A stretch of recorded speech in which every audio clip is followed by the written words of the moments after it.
quando a gente vem aqui, né?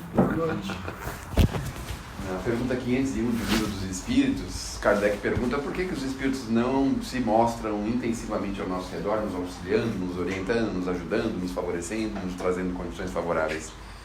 E os espíritos respondem de uma forma interessante, porque assim, todos nós hoje criamos um hábito que talvez precise ser renovado. Nós não queremos que os nossos filhos sofram, e aí os mantemos numa bolha. Talvez nós que estamos aqui um pouquinho mais de 18 anos, né? Cabelo branco, menos o Bini que pinta.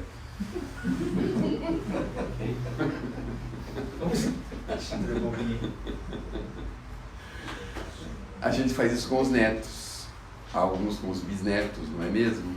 E a gente parece que não quer vê-los sofrer, a gente quer resolver o problema deles.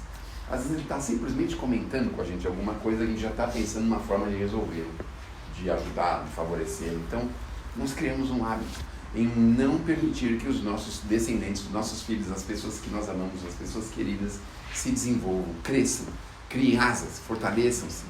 E esses dias atrás eu ouvi uma amiga dizendo uma coisa que eu fiquei chocado a princípio. Ela disse que ia alugar o apartamento dela em São Paulo para o filho, porque o filho queria trabalhar em São Paulo, então ela ia alugar o apartamento para o filho. Eu achei uma coisa assim bastante forte, mas depois pensando, a gente começou a entender que isso é um processo didático. Porque se o filho já se acostuma a não pagar o aluguel e a usar todos os recursos em seu próprio benefício, num determinado momento, onde falte o pai, ou que por qualquer motivo ele precise ter as suas próprias condições, ele não teria força para realizar isso. Então, não era uma medida assim, por assim dizer, escandalosa, era uma medida educativa. Mas quantas vezes e quantas iniciativas nós temos no sentido de fazer com que os nossos filhos cresçam e se fortaleçam? Quantas vezes a gente não deixa eles simplesmente baterem na cabeça e recomeçarem? Começa já na escola, porque a mãe tem aquele esforço enorme de acordar o filho para ir para a escola, aí fica sacode, chama, fica brava, nervosa, e chama, e chama, e chama, e ele acorda no último minuto, chega sempre atrasado.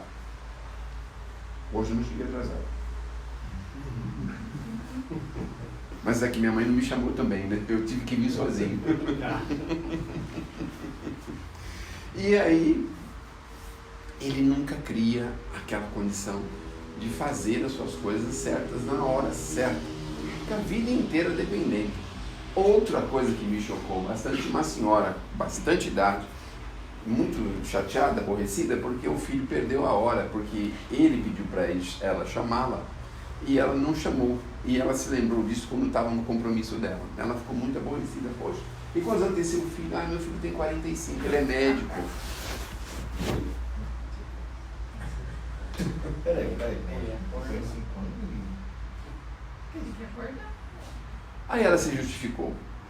Ele trabalhou o plantão inteiro, 2 plantões, estava muito cansado e pediu para mim acordá-lo porque ele tinha medo de perder a hora.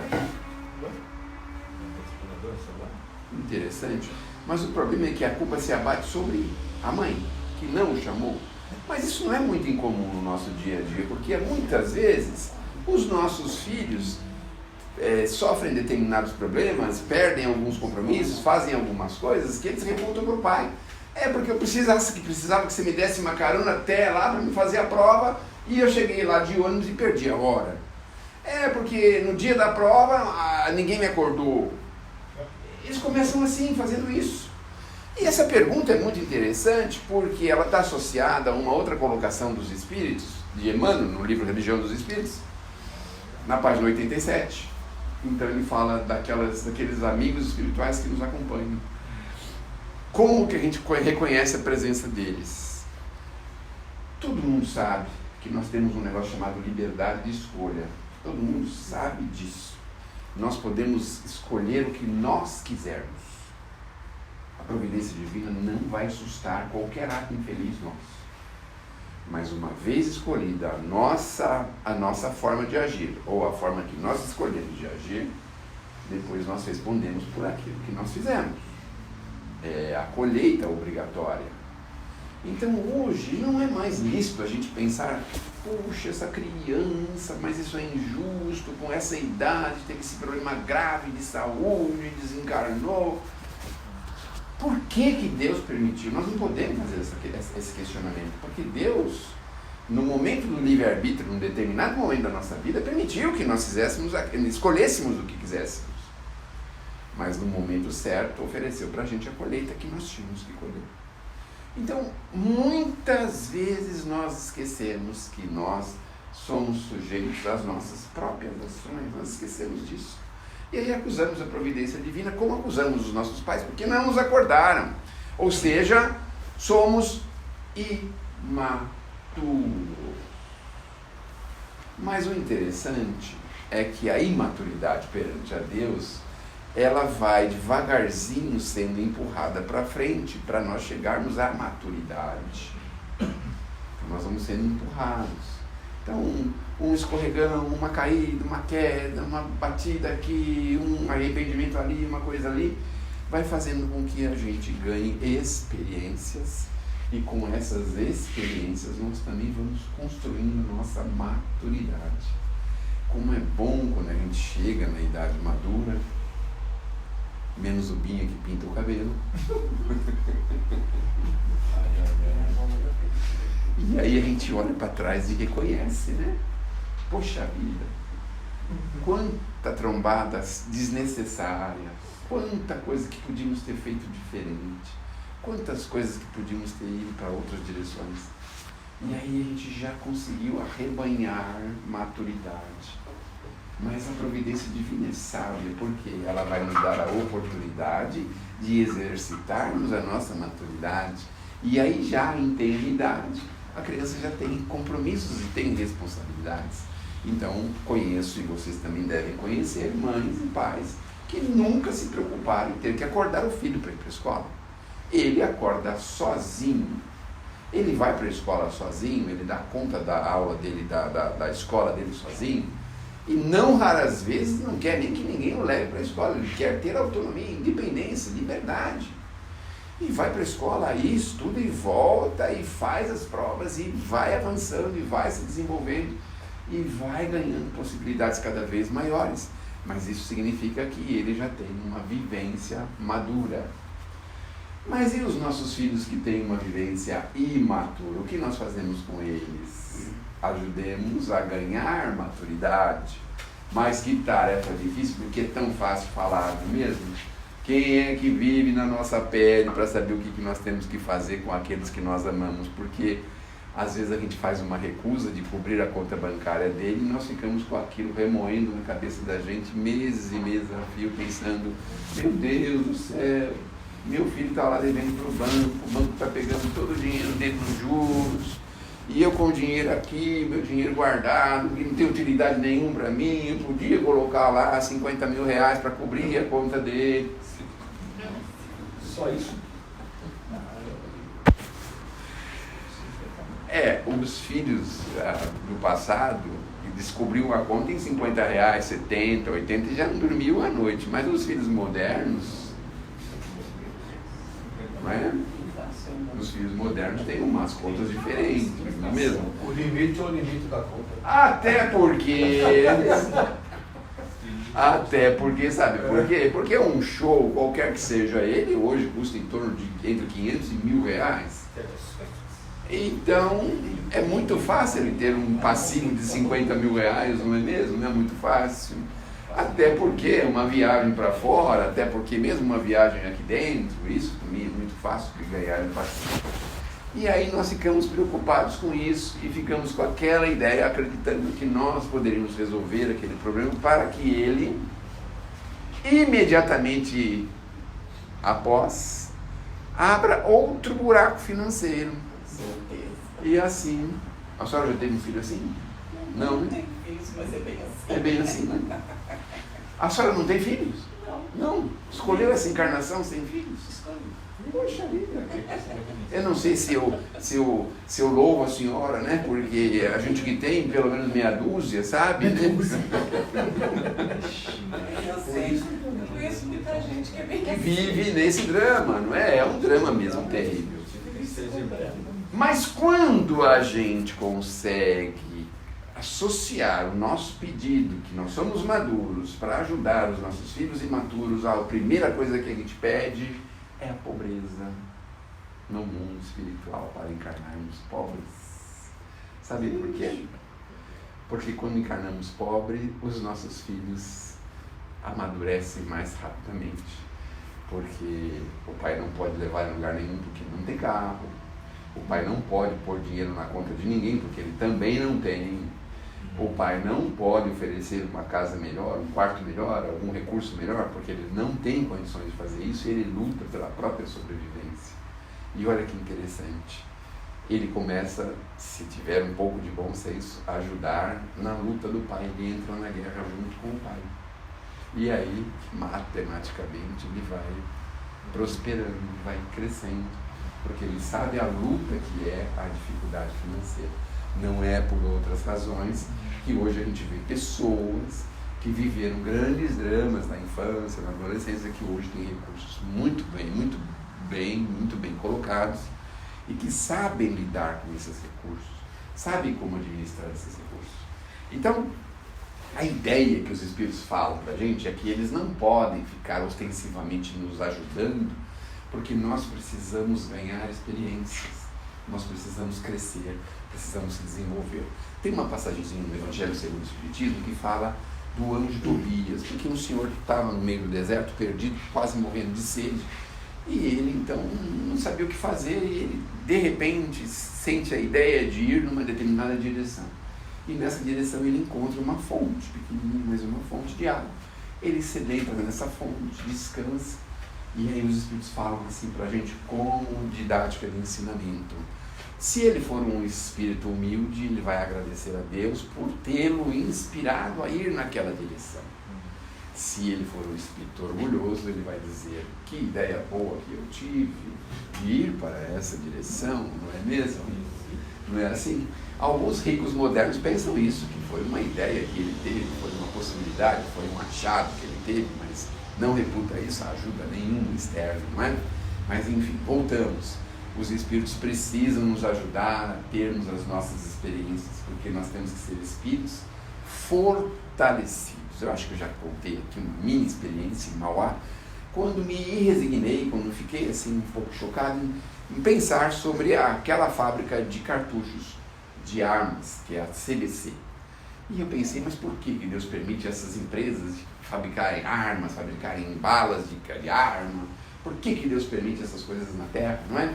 E automaticamente nós tivemos uma resposta que poderia dizer assim: nós não podemos ser espíritos imaturos, nós temos que conhecer para saber se aquilo é bom ou se aquilo é ruim. Então, quando nós conhecemos, porque já imaginaram um mundo de espíritos imaturos e alguém chega lá com alguma coisa diferente que ele nunca viu, e ele vai ficar talvez entusiasmado com aquilo, muito entusiasmado, excessivamente entusiasmado, e aquilo pode levá-lo a se perder. Mas quando a gente adquire essa maturidade, com esse entendimento, com esse conhecimento, a gente já sabe se devemos ou não devemos ir para direções orgânicas dessa natureza, se devemos ou não consumir determinadas coisas, se devemos ou não realizar determinados atos, se devemos ou não termos uma atitude desta ou daquela maneira. Quando somos maduros, nós ponderamos e temos condições de resolver, às vezes, uma questão que poderia nos embaraçar por anos a fio. André Luiz fala para a gente que 5 minutos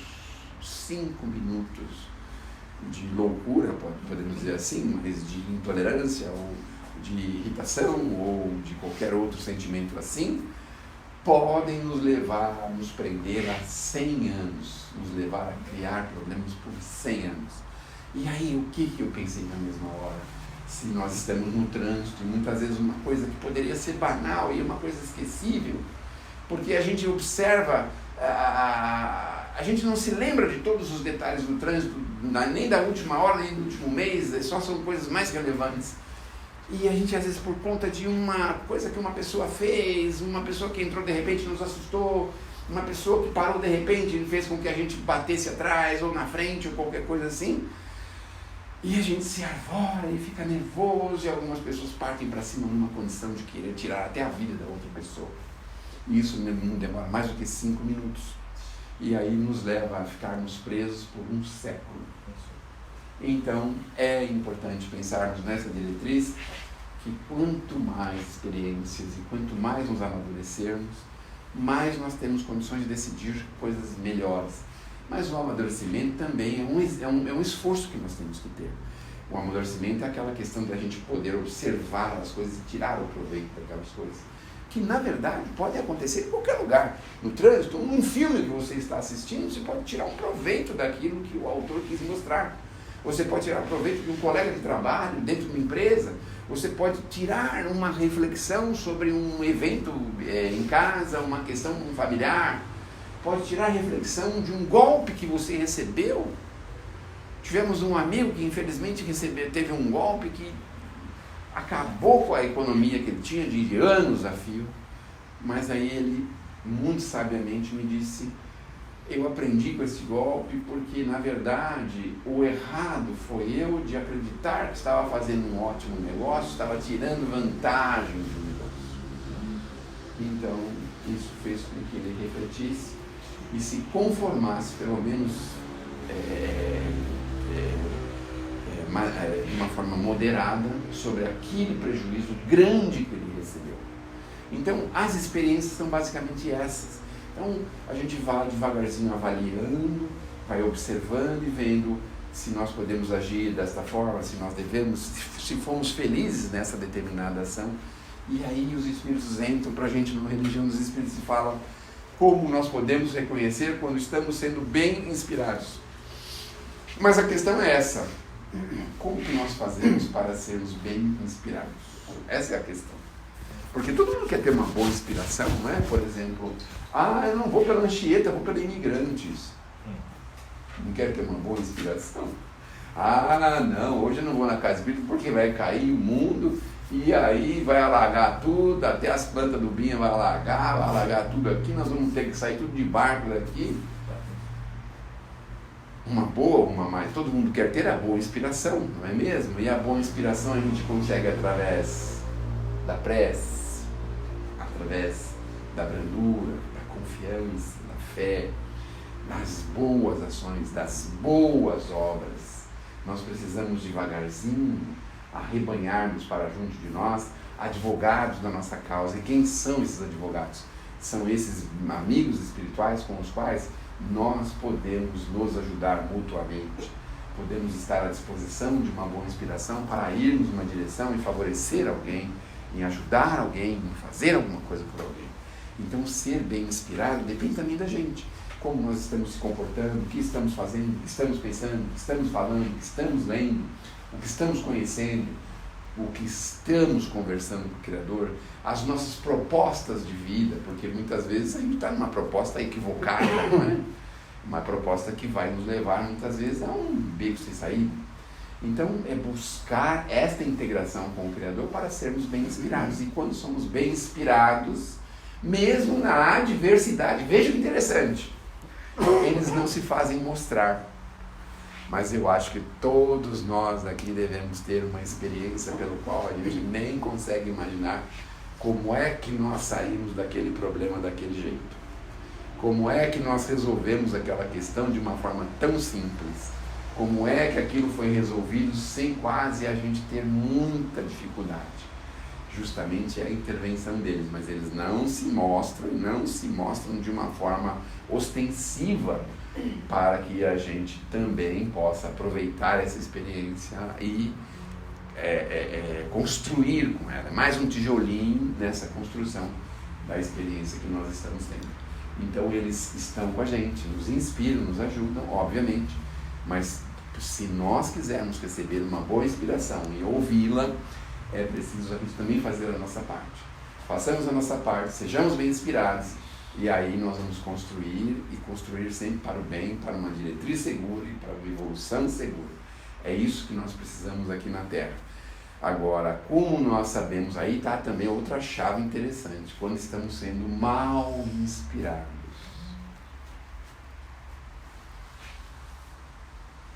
Ódios, desejo de vingança, raiva, intolerância, impaciência, sentimentos fortes de orgulho, de vaidade. Isso mostra que nós estamos sendo mal inspirados. Então, se você foi, por exemplo, num serviço médico público e não foi muito bem atendido e você ficou irado, irascível com aquela situação, naquele mesmo momento você pode pensar, eu estou sendo bem ou mal inspirado? Se estivermos sendo bem inspirados, vai nos vir aquele sentimento de tolerância, de paciência, porque possivelmente a gente possa resolver aquele mesmo problema por outros caminhos. Obviamente que nós vamos resolver. Agora, se estamos sendo mal inspirados, aí a gente quer virar mesa, quer quebrar tudo, quer xingar todo mundo, quer criar condições infelizes de uns para com os outros. Que Deus nos abençoe, que Jesus nos ilumine e que a gente possa sempre buscar a boa inspiração e sabermos que mesmo